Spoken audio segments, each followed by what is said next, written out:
तो जो वात पित्त कफ के स्थान हैं, सबसे पहले ये क्वेश्चन पूछेंगे कि वात पित्त कफ के स्थानों का वर्णन जो है वो कहाँ पे किया गया है। ओके, तो कहाँ पे किए गए? चरक सूत्र 20 में। आगे इनके कर्म आएंगे, वो अलग चैप्टर में है, सारा ही कुछ तब लर्न करेंगे। ठीक है। वो कर्म इनके जो वो चरक सूत्र 18 में बताए हैं। ये क्या है? वात पित्त कफ के स्थान। तो स्थान कहाँ बताए हैं? चरक सूत्र 20 में। अब पूछे कि वात पित्त कफ के कर्म कहाँ बताए हैं? कर्म, तो वो किसमें? चरक सूत्र 18 में। इनके चैप्टर्स के नाम लिख लेना साथ में। ठीक। और पूछे दोष गुण, कि जो वात पित्त कफ के गुण हैं तो वो किस में बताए गए हैं? चरक सूत्र 1 में, फर्स्ट चैप्टर में।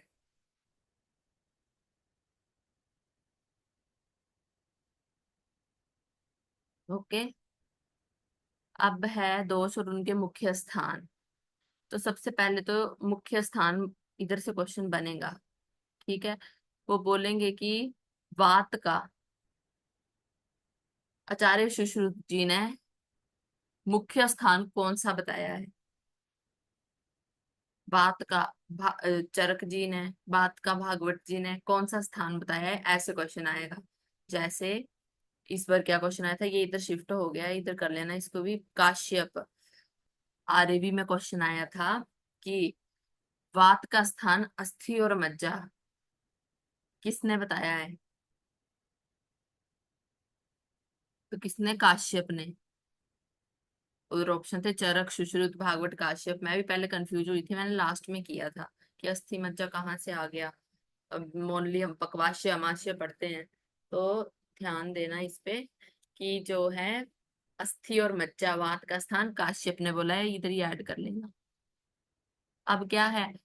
वात है, पित्त है, फिर कफ है। इसको ऐसे याद रख लेना कि पित्त तो मिड का है, तो जो वात का स्थान चरक ने बोला है वो ही भागवत ने बोला है, और कफ का स्थान जो चरक ने बोला है वो ही क्या? भागवत ने बोला है।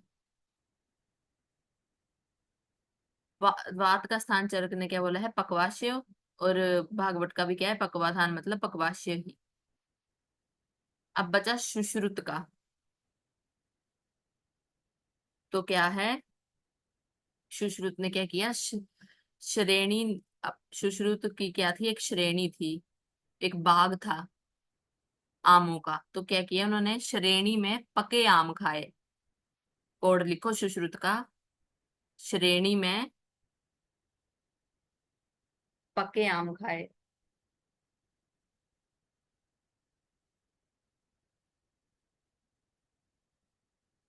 तो श्रेणी से क्या आ जाएगा?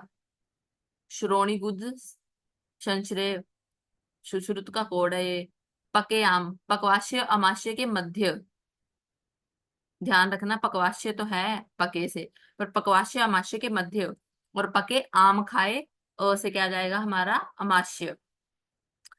ठीक है। सुश्रुत का कोड लिखा दिया इसलिए क्योंकि यहाँ से क्वेश्चन बना है। बाकी वात का और कफ का तो भागवत का कर लिया, जैसा चरक का है वैसा भागवत का होगा। और काश्यप का इधर लिख लेना, क्योंकि इस साइड भीड़ में दिखेगा नहीं जब रिवीजन करोगे। काश्यप ने भी क्या है? माना है। ओके। सिर्फ चरक सुश्रुत भागवत के यही याद करने हैं, अन्य स्थान अलग से करने की जरूरत नहीं है कि चरक के कौन से हैं, सुश्रुत के कौन से हैं, भागवत के कौन से हैं। अब पित्त। पित्त का क्या है? चरक और काश्यप का सेम है, इधर काश्यप लिख लेना, काश्यप ने भी अमाश्य बोला है।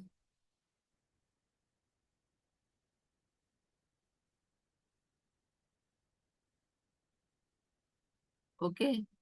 तो चरक का अमाश्य और सुश्रुत का कोड कर लिया। अब क्या इधर याद करने का रहता है हमें? भागवत। पित्त में हमने भागवत याद करना है। बात में मेन फोकस हमने काश्यप को देना है, और सुश्रुत का कोड हमने कर चुके हैं। पित्त को भागवत में इसका इसलिए देनी है इसको इम्पोर्टेंस, क्योंकि हमने वात और कफ में क्या पढ़ा? चरक और भागवत के सेम है, पित्त में क्या है? अलग। भागवत ने ना भी बोला है। अब ऐसे पूछेगा भागवत ने पित्त का स्थान क्या माना है, उधर ऑप्शन में अमाश्य भी होगा, अमाश्य पकवाश्य मध्य भी होगा।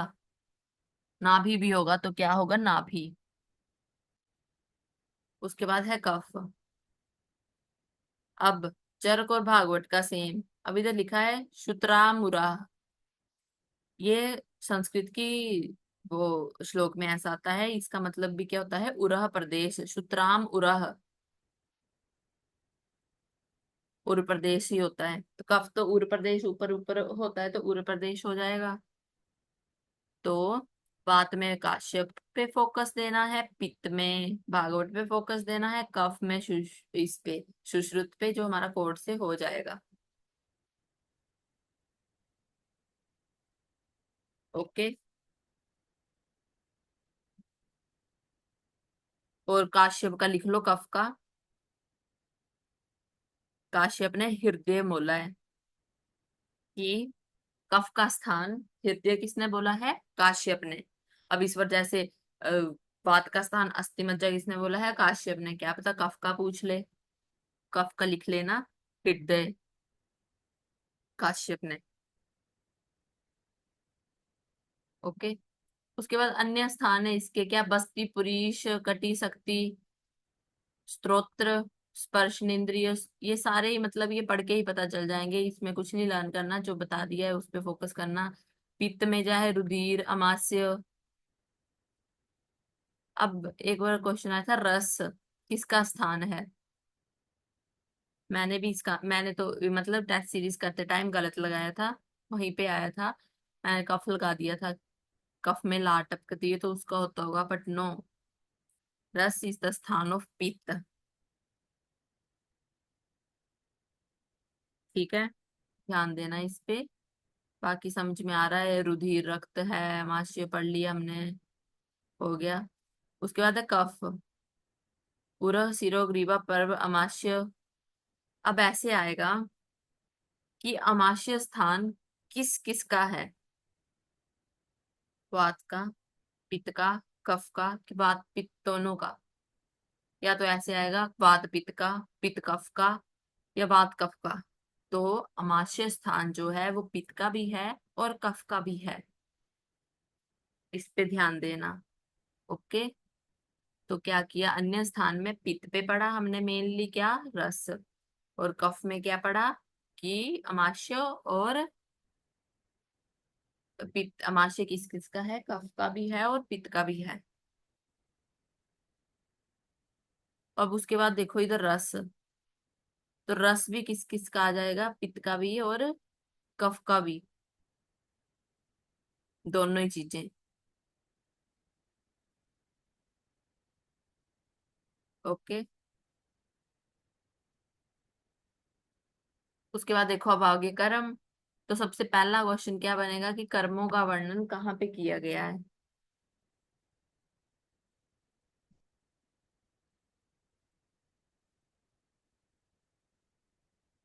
तो पहला कहाँ किया गया है, स्थान कहाँ थे हमारे, चरक सूत्र 20 में।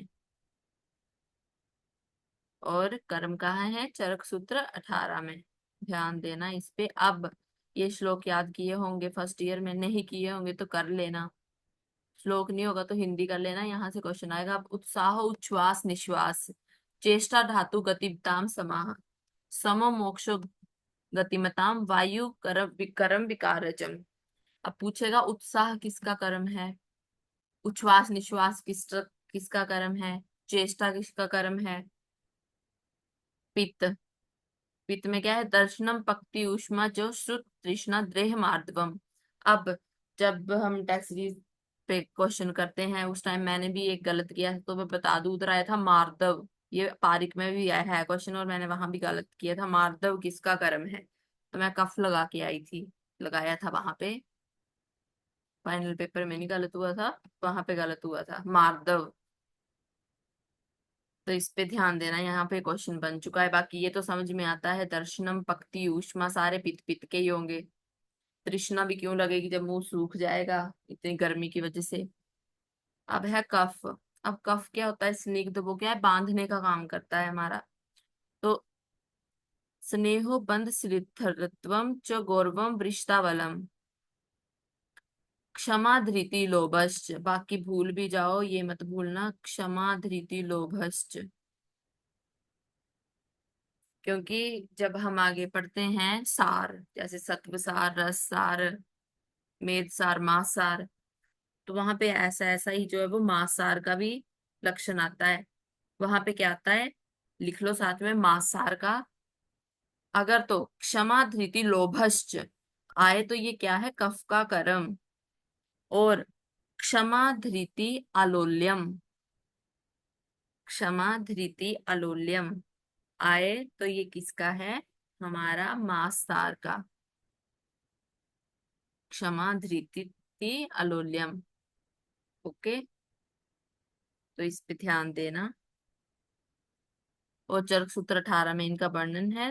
त्रिशोत्थी जो अध्याय है, चैप्टर याद करने ही है तो साथ साथ में जो जो हमें मिल रहा है उसके कर लेना साथ साथ में।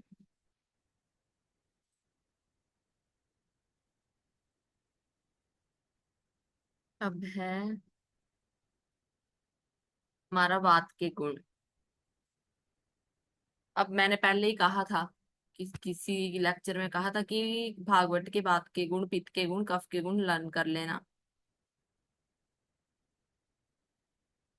तो नहीं है लर्न तो एक बार फिर से देख लेना जाके। क्या है पहले कि आएगा चरक ने वात के कितने गुण बताए हैं, तो 7। वात से यहां से ही क्वेश्चन बनेगा इसका, चरक के साथ। और क्वेश्चन कहाँ से आता है कि आचार्य चरक ने वात के 6 गुण किस चैप्टर में बताए हैं। और जो 6 गुण हैं उनमें, सॉरी, चरक नहीं, कि वात के 6 गुण किस आचार्य ने बताए हैं। है तो चरक सूत्र 12 में ही, कि चरक सूत्र 12 में वर्णन है वात के 6 गुणों का। पर ये वात के 6 गुण किसने बताए हैं, तो कुश नाम के, कुश ने, ठीक है, इधर लिखा ना, कुश ने वात के 6 गुण बताए हैं। चरक के तो हो गए 7, पर कुश नाम वैद्य हैं, उन्होंने क्या किया है, वात के 6 गुण बताए हैं। ये हिट क्वेश्चन है, मैनी टाइम्स रिपीट हुआ है, तो ध्यान रखना कि कुश ने क्या है, वात के 6 गुण बताए हैं। अब क्वेश्चन क्या बनेगा, जो तो 7 गुण थे चरक के, ठीक है, अब कुछ ने 6 गुण बताए हैं तो कौन सा नहीं मानो। तो कैसे याद रखना है कि चरक चल दिए, कि चरक के जो गुण हैं उन चरक क्या थे, चल दिए। ठीक है, ऐसे याद रखना है कि चरक में क्या है, जो सूक्ष्म गुण थे वो क्या थे, चल दिए। मतलब कि चरक के जो गुण थे, जो उन्होंने अच्छे से 7 गुण बताए थे बड़ी बारीकी से, जो सूक्ष्म गुण उन्होंने बताए थे वो क्या थे, चल दिए। तो चल दिए मतलब सूक्ष्म चल दिए, मतलब माइनस हो गए। दिए मतलब दारुण। तो सूक्ष्म और चल हटा दिया, और प्रश्न 6 में कौन सा ऐड कर दिया, एक दारुण गुण। तो क्वेश्चन ऐसे भी आता है कि वात का दारुण गुण, वात का दारुण गुण किस आचार्य ने माना है, तो कुश। ठीक है, ध्यान रखना इस पे कि बात के 7 गुण किसने बताए हैं। ओके, समझ में आता है। अब ऐसे पूछ ले बात के सूक्ष्म और चल गुण किसने बताए हैं, तो ध्यान रखना कुश ने नहीं बताए। क्या था, कुश में क्या था, सूक्ष्म चल दिए। सूक्ष्म गुण क्या थे, चल दिए मतलब खत्म हो गए। तो सूक्ष्म चल दिए मतलब सूक्ष्म चल नहीं है, और दिए मतलब दारुण गुण एक ऐड किया। ये क्वेश्चन बनेगा। अब भागवत ने भी 6 माने हैं। भागवत ने चरकोत विशुद्ध गुण का वर्णन नहीं किया। ठीक है, देखो, पढ़ते टाइम पढ़ना सब है, अभी टाइम भी बहुत है, रेपिटेशन करके याद भी हो जाएगा, बट जहां पे मैं मेन हाईलाइट करूँ उसको ना ट्रिपल स्टार कर लिया करो, कि आफ्टर, कि जब एग्जाम हो तो उससे पहले हर चीज तो पढ़ना पॉसिबल नहीं होता। तो जो जहां जहां से क्वेश्चन बन गए हैं वहीं से ही क्वेश्चन आते हैं, क्योंकि अब सब पढ़ा रहे हैं। ऐसे मैं छुड़वा दूं तो अगली किसी कोचिंग में करा दिया होगा तो ऐसे लगेगा उन्होंने तो ये कराया था। कराने वाले बहुत डीप डीप भी कराते हैं, पर अब पेपर का बेस वैसा नहीं रह गया है। डीप के चक्कर में इजी क्वेश्चन गलत हो रहे हैं। डीप के चक्कर में इजी क्वेश्चन गलत होते हैं। तो अभी टाइम है, अभी तो कर लेंगे। पर जिस पे हाईलाइट करूँ ना उस पे ट्रिपल स्टार कर लिया करो कि ये तो छूटना नहीं चाहिए। और अगर वो भी छूट गया तो फिर तैयारी करने का कोई फायदा नहीं है, क्योंकि बाद में कुछ नहीं, पछतावा ही होता है। कि आजकल जो ये एग्जाम क्रैक करना इजी है, पर उसको टफ जो है वो कोचिंग करके ही बन जाता है वो। क्योंकि उधर हम इतना डीप जाके लेवल का पढ़ लेते हैं कि बाद में पेपर में हमें ये लगने लगता है कि यार ये तो आया ही नहीं, इतना डीप पढ़ के भी नहीं आया। बट ये ऐसा नहीं होता। इसलिए जो जो इम्पोर्टेंट बताऊं उस पे हाईलाइट करना, पर इसका मतलब ये नहीं है बाकी भी छोड़ दो। वो तो हमने ये है कि बस डीप को इतनी इम्पोर्टेंस नहीं देनी है, जो एक्चुअल बात है। क्योंकि पेपर जो है वो इस तरीके से आते हैं, बाद में ये भी रह जाता है इतनी मेहनत की और आया नहीं। क्योंकि बताने वाला कोई नहीं ये चीज बताएगा, सभी ने अपनी कोचिंग चला रखी है। सभी को है कि हम कोई टफ चीज पढ़ाएंगे, अगले को लगेगा इनका कुछ यूनिक है। बट ऐसा कुछ भी नहीं है। उसके चक्कर में जो है वो क्या होता है, हम इजी चीज छोड़ देते हैं। जहां से क्वेश्चन बन सकते हैं हमारा मेन हाईलाइट वहीं पे होना चाहिए। क्योंकि स्मार्ट वर्क, हार्ड वर्क दोनों साथ इसमें चलते हैं, 50-50। अकेले हार्ड वर्क से कुछ नहीं होता। ठीक है। उसके बाद है रासायनिक गुण। अब बात का मूर्त गुण और योगवाही किसने कहा है? आचार्य चरक ने। बात के आशुकारी और अचिंत्य किसने कहा है? सुश्रुत ने। एक याद कर लेना कोई। अमूर्त और योगवाही किसने कहा है? चरक ने। बाकी ये पूछ लेगा तो सुश्रुत लगा देना। मानसिक गुण, बात में अब कल कराया था मैंने। बात, पित्त और कफ, मानसिक गुण किसने बताए हैं? षाढ़ंगर जी ने। ठीक है। और दोषों के में महाभूतों के गुण किसने बताए हैं? बोलो।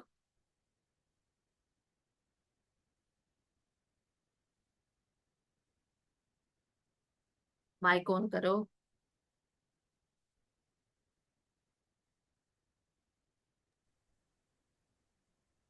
हेलो। आवाज हाँ जी, बोलो बोलो।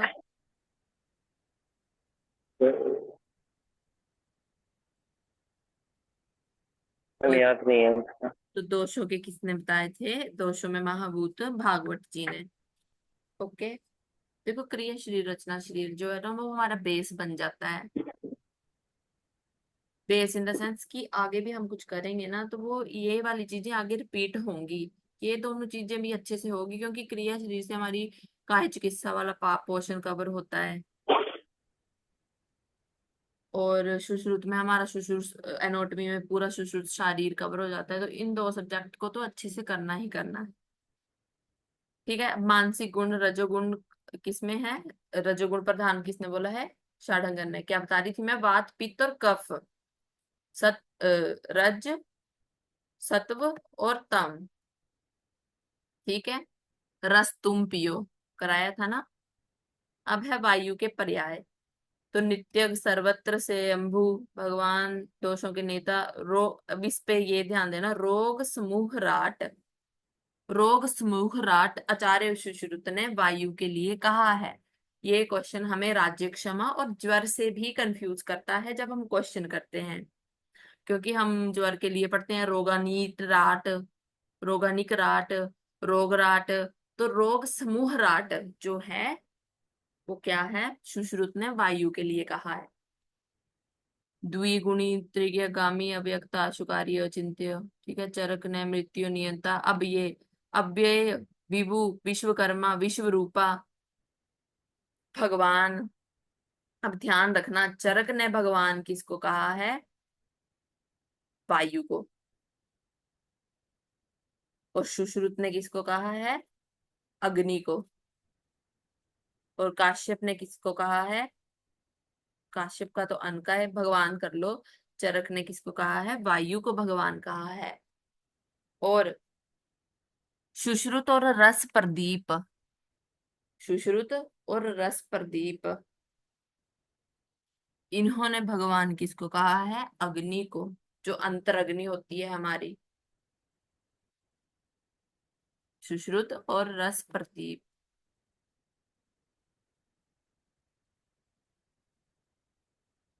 उसके बाद है हमारा आचार्य काश्यप ने, अब ऐसे आएगा किस आचार्य ने, ये इंपॉर्टेंट है, जो भी अभी 3 पॉइंट हैं। आचार्य, किस आचार्य ने अन्न को प्रजापति कहा है, या काश्यप ने प्रजापति संज्ञा किसको दी है? तो प्रजापति में वायु भी होगा, क्योंकि चरक का तो वायु है ना, तो इनका वायु को भी माना है इन्होंने। तो काश्यप का पूछेगा वो, क्योंकि जो अलग से हटके होता है ना, वहां से क्वेश्चन पूछते हैं। ठीक है, तो क्या है, अन्न को काश्यप ने प्रजापति कहा है। तो क्वेश्चन फॉर्म में भी लर्न करना है, आंसर फॉर्म में भी। क्या पता वो ये पूछ ले कि अन्न को काश्यप ने क्या संज्ञा दी है, देन आंसर जाएगा प्रजापति। अब ये लग जाए कि काश्यप ने प्रजापति संज्ञा किसको दी है, तो अन्न को। आगे से पीछे से दोनों तरफ से क्वेश्चन याद होने चाहिए। उसके बाद है आचार्य चरका अनुसार, अव्यय विभु विश्वकर्मा विश्वरूपा, ये हो गया हमारा। सुश्रुत ने वायु काल जठराग, ये देखो जठराग्नि को भगवान संज्ञा, एक तो सुश्रुत एक रस प्रदीप आते हैं, उन्होंने भी कहा है।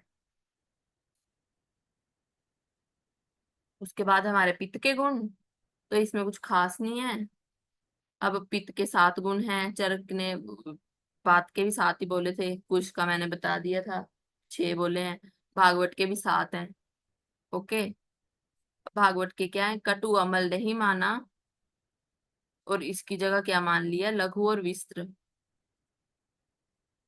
कटु अमल नहीं माना, और इसकी जगह क्या मान लिया, लघु और विस्त्र। ठीक है, अब ये रासायनिक गुण इनके, इनमें क्या पूछेगा कि जो, पहले तो प्राकृतिक, इसकी गंध देखो, यहीं से क्वेश्चन आएगा। तो पहले कोड लिखो, कौवे का मल, कौवे,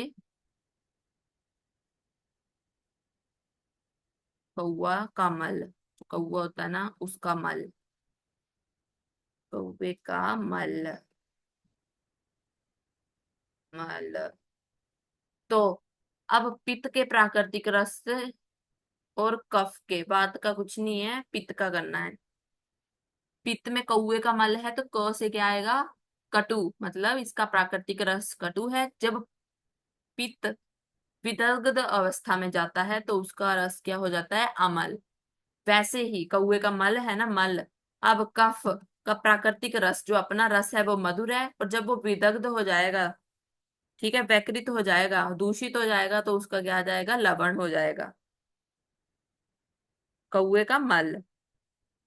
ठीक है, तो क से कटु, जो पित्त का प्राकृतिक रस है, कौ, ओ से कौवा, ओ से अमल हो जाएगा, अगर देन, अगर वो क्या हो गया, विदग्ध हो गया। और कफ में भी, ठीक है, क्या हो जाएगा, कामल से देख लेना, कफ, और मल मतलब मधुर है, तो क्या है, वो विकृत हो जाएगा, तो वो क्या हो जाएगा, लवण रस का। ठीक, इसमें ये याद रखना है सिर्फ, प्राकृतिक, बस ये है कि षाडंगर ने कटु के साथ तिक्त भी बोल दिया।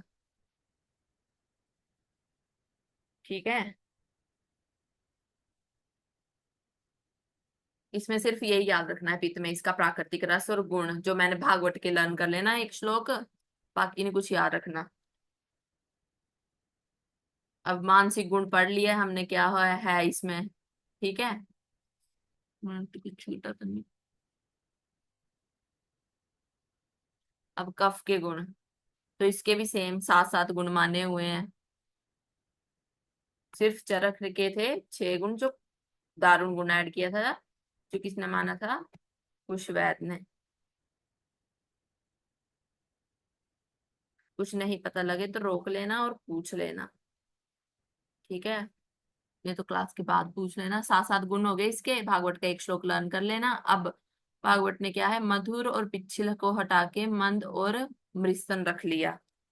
ठीक है, तो इसका लिखो, मधुर एमपी, मंद एमएस। मधुर एमपी, भागवत को जो है वो मधुर चीजें नहीं पसंद आई, मधुर एमपी, मधुर था जो एमपी था, और इसकी जगह क्या ऐड कर दिया, मंद एमएस।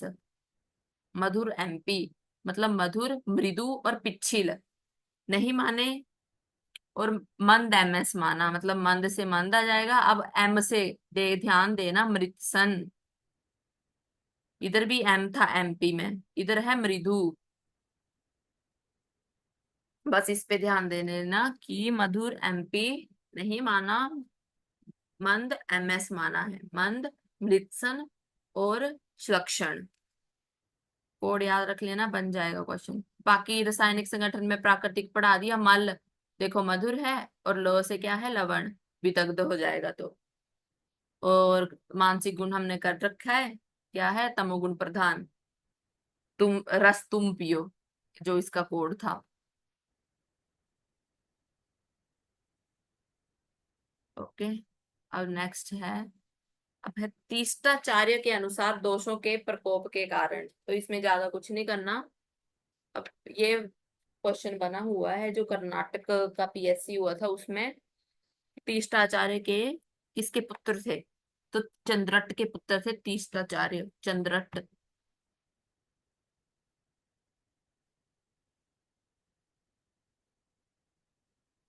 चंद्रट के पुत्र थे तीष्टाचार्य। ओके।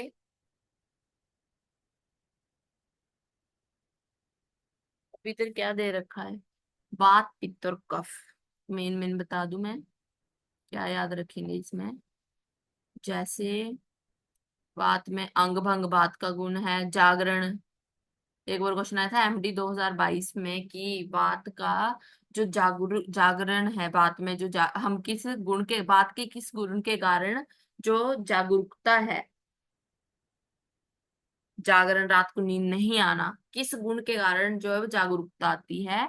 तो लिख लो साइड में, वात के रूक्ष गुण।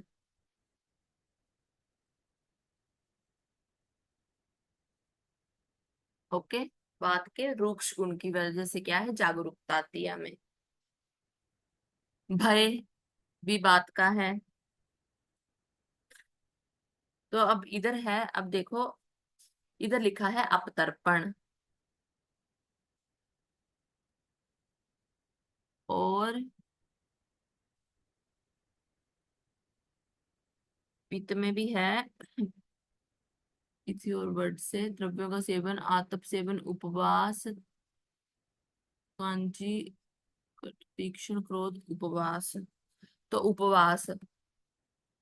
अब अपतर्पण क्या है? लंघन कर रहे हैं हम इसमें। कल भी बताया था, उपवास क्या है, व्रत है हमारा, लंघन हो रहा है इससे भी। अगर तो पूछ ले कि हमें जो है वो किस किस गुण के कारण ये चीजें मिलती हैं, तो ये वात और पित्त दोनों में आएगा। तो अपतर्पण, अगर स्पेसिफिक इन्होंने अपतर्पण ही लिखा है और अपवास ही लिखा है, अगर तो ऐसे पूछ ले कि लंघन गुण जो हम कराएंगे वो किस, कौन कौन से गुण उसमें इन्वॉल्व होंगे, तो वात और पित्त लगा देना। अगर ऐसा पूछा अपतर्पण, देन वात, उपवास अलग से पूछा देन पित्त। ये याद रखना है, इसमें बाकी कुछ नहीं। अब पित्त में क्या है हमारा, क्रोध, ये याद रखना, और स्त्री संपर्क। बाकी कुछ नहीं देखना। उसके बाद है कफ। अब पित्त में एक दही देख लेना, क्योंकि ये कफ में भी आएगा। जैसे अपतर्पण, वात और पित्त में क्या था, अपतर्पण उपवास वाला। अब पित्त और कफ में क्या क्या है, दधी, कि इन इनका सेवन करने से क्या क्या ये प्रकोप हो जाएगा हमारा, पित्त और कफ। दही, इधर भी होगा दधी, ये ध्यान देना। बस यही याद रखना, और कुछ भी नहीं इधर से याद रखना। दीवा स्वप्न से कफ का प्रकोप होता है, दिन में सोने से क्या है, कफ का प्रकोप हो जाता है, रात में बात समझ में आता है। ओके। अब है चर का अनुसार दोषों का संचय, प्रकोप और शमन। अब इसमें कोई कोड नहीं है, मुझे भी वैसे ही याद था। देखो पहले संचय प्रकोप लिख दिया, फिर इसको फ्लो में याद करो, ग्रीष्म वर्षा शरद, वर्षा शरद हेमंत, हेमंत वसंत ग्रीष्म। ठीक है। तो क्या है, ग्रीष्म वर्षा हेमंत, अच्छा, इधर नीचे को लिखा है संचय, प्रकोप और शमन। ठीक है, तो ग्रीष्म वर्षा शरद, वर्षा शरद हेमंत, और हेमंत वसंत ग्रीष्म, और संचय प्रकोप और शमन। ग्रीष्म वर्षा शरद, फिर जहां से हमारा वर्षा शरद हेमंत, और फिर हेमंत वसंत ग्रीष्म। जैसे पहले इधर ग्रीष्म वर्षा शरद एक याद कर लिया, फिर वर्षा शरद दोनों ही उठा के अगले में चिपका दिए, लास्ट में हेमंत आ गया। फिर हेमंत उठा के किस में चिपका दिया, नेक्स्ट में, और फिर क्या, वसंत और ग्रीष्म चिपका दिया। अब क्वेश्चन इधर से क्या बना है कि भागवत जी ने कफ का संचय किस ऋतु में माना है। तो ये तो याद हो जाता है, ग्रीष्म वर्षा शरद, वर्षा शरद हेमंत, हेमंत वसंत ग्रीष्म। तो हम हेमंत आंसर लगा देते हैं कि ठीक है, भागवत और चरक का सेम होता है, तो बिना कुछ देखे सुने लगा दिया। पर ऐसा नहीं है, भागवत ने अलग बोला है। भागवत ने कफ का संचय शिशिर ऋतु में बोला है। ये क्वेश्चन बहुत बार बन चुका है, इस पे ध्यान देना। ठीक है, उसके बाद है दोषों के निर्हरण काल, ऊपर वाला और ये वाला ध्यान से। अब बात में क्या करते हैं हम, बस्तीकरण पता है, पित्त में विरेचन कराते हैं, कफ में वमन कराते हैं। अब इधर लिखो SAC, SAC, SAC और SKC, SAC, SKC। तो ये SAC किसका है, हमारा चरक का। कि S मतलब श्रावण, A मतलब अगहन जिसको मार्गशीर्ष भी कहते हैं, और C मतलब चैत्र। तो SAC, ये कोड याद कर लेना, क्योंकि माह के नाम भी याद करेंगे, पर अगर नहीं कभी याद रहा तो कोई वर्ड यहाँ से पता है कि एस मतलब श्रो से शुरू होगा। तो SAC। अब भागवत ने, इधर भागवत का भी ऐड कर लेना, इधर ही लिख लेना साथ में। भागवत ने क्या चेंज किया है, SKC, अगहन जो था उसकी जगह जो है वो के से, मतलब कार्तिक माह, इस माह में हमें पित्त निकालना है। तो चरक ने किस में निकाला है, अगहन में जो मार्गशीर्ष है, और भागवत ने कार्तिक में, इस पे। ठीक है, और ये भी आता, ये तो आ गया काल। अब आएगा किस माह में, तो याद रख लेना नभ सह मधु। ये नभु नभ नभु था, नभु लड़का था, उसके साथ क्या थी, मधु थी। नभ के साथ मधु रहती थी, नभ सह मधु, नभ सह मधु, SAC और नभ सह मधु। फ्लो में करना, वात पित्त कफ, बस्ती गर्म, ये तो हो जाएगा। फिर SAC और SKC। ठीक है, तो आज के लिए इतना ही रखते हैं, याद करने वाला हो गया बहुत। ठीक है, अच्छे से करना। Thank you.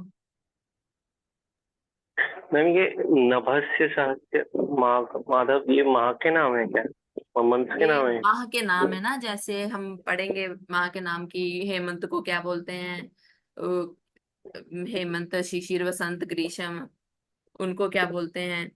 मैं भेज दूंगी आपको आफ्टर क्लास टेबल, उस टेबल से आप देख लेना कि इस माह को क्या क्या बोलते हैं, फिर ज्यादा अंडरस्टूड हो जाएगा। ओके, माह के नाम साथ में याद कर लेना, वैसे भी चरक सूत्र 6 जब करेंगे तब भी याद करने पड़ेंगे ही। Okay, okay, thank you. Thank you.